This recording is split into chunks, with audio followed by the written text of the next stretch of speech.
When I talk about real estate being local and hyper local, I mean it because a lot can change and a lot of different metrics are here or wherever you are compared to nationally and globally. And what the media loves to report on is they cherry pick data and they find the outliers and they try and put a blanket statement covering all of real estate. So you really have to pay attention to what is going on in your own backyard or where you want to move, like somewhere Phoenix Metro. Welcome to the channel or welcome back. It's Rich Brecklin, your Arizona real estate agent with Real Broker.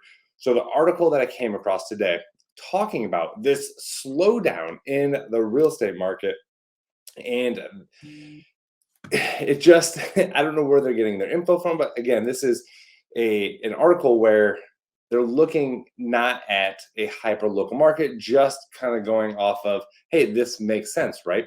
So the title is Housing Market Momentum Stalls as Critical Spring Season Approaches.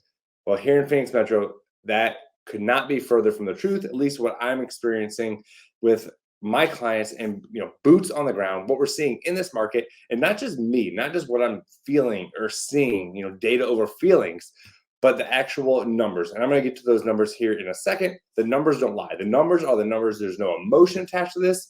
And what the market does, the market is going to do.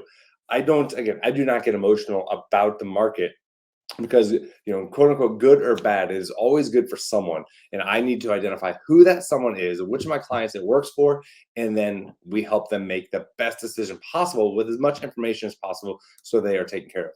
So this article, really what it talks about is the increase in rates causing buyers to pull back and be less enthusiastic about the market. And you would think that makes sense.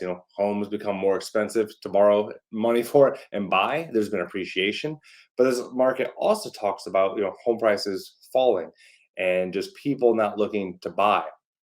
But some of the people they've interviewed, they're still going to buy with hopes of refinancing.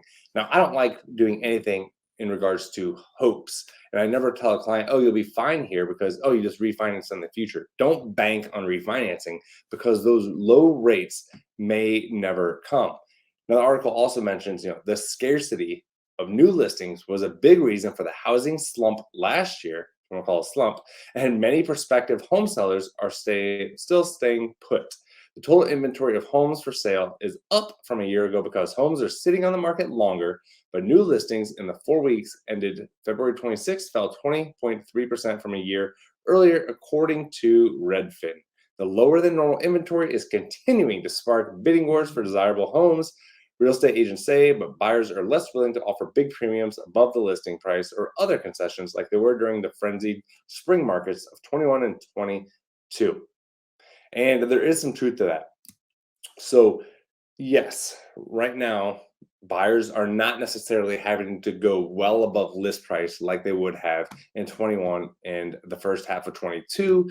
I saw people going, the stories I've heard of people going over six figures above list, foregoing everything. We're not seeing that right now. Now, we are seeing some that have to go above list price, but it isn't like it was. But to say there is a slowdown right now is not happening. Now, in the fall, we did see a slowdown. Rates started to peak up in May/June, and then we saw that, the after effect of that, and then fall inventory reached, a recent high level. I'm not going to call it a high level, but really it just got back to normal. But just that shock to the system from where we were with inventory and the higher rates caused people to put the brakes on. Now, what we're seeing, again, usually high rates, you would think buyers pull back. But what we're seeing is not that at all. And I'm going to get into a few different points talking about that, but I'm just going to go over the metrics right now. So this is my MLS. This is what I go to, search for homes, direct as soon as I hit the market. Single family detached homes for sale, 11,497. In the fall, that number was 17,500. And then during the crazy housing market, I think the lowest it got down to was like 2,500. So big difference, but this number is still below where we need to be historically. And look at all this green. These are all trending in our favor, except sales per year, which we knew was down. And there's a lot of factors going to that with a lot of the iBuyers, your hedge fund buyers. But that is a different story. Again, the number I like to look at, pending listings, up from last month. up from last quarter. Listings are down from last month, down from last quarter. Also, days on market, that is trending nicely for sellers, and month supply of inventory also in a good spot, 2.4 months, down from 3.4 and 3.8.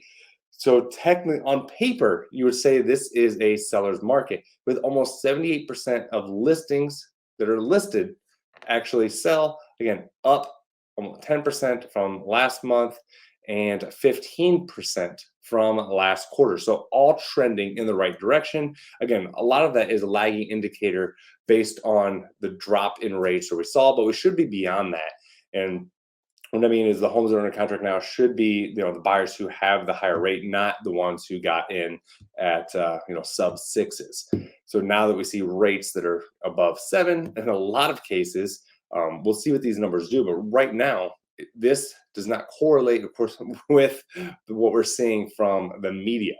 And then the Crawford Market Index, we're again 130 up from last month and from last quarter. Remember, 100 is balanced. Above 100 is a seller's market. And the average sales price, again, 531, up 15,000 from last month at 516, and still up from last quarter at 5.25. Now, last year we were at our peak. We weren't quite at our peak. Our peak was right around 600,000. So honestly, it's good we had that pullback. But when we start seeing that falling number, I heard a lot of people say, "Oh, we're dropping. We're going to go down to pre-COVID levels."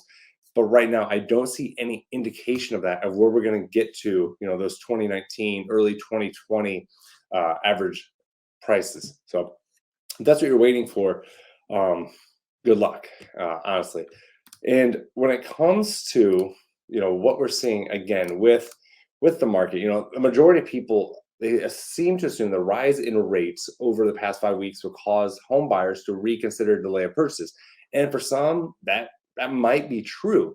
But what we're seeing reports from builders and sales offices is they have seen a huge uptick in sales, specifically quick move-ins and spec homes. I just met with a client. We went through his final walkthrough on a new build, and he is getting a 4% concession from the builder, and we got it for $35,000 off of what they originally wanted. And this home just appraised well above what he paid. So, and I talked to another builder who said they're probably going to be ending the incentives and increasing their base price on not the quick move-ins, but the other homes. And then the quick move-ins, they're talking about increasing prices just because they have seen an uptick in activity. And right now, new builds are really leading the way, especially quick move-ins and builders where you can get an incentive. I mean, let's face it, if I have a new build quick move-in that I like and a resale, the quick move-in is offering, a 4.99% rate plus another additional 10,000 closing cost assistance, and I get a brand new home in a community I like, versus getting a resale home and taking on a 7.125% interest rate and no closing costs unless I can get one from the seller, which my clients have been getting typically. Which one am I going to go with? And most people are going to go with that quick move-in and new build with that low rate. That's and that's what we're seeing. However, we got in that spot 2 years ago where builders could not keep up. There weren't homes. There were lotteries for lots. There were builders were doing, almost highest and best on who's going to buy the most upgrades.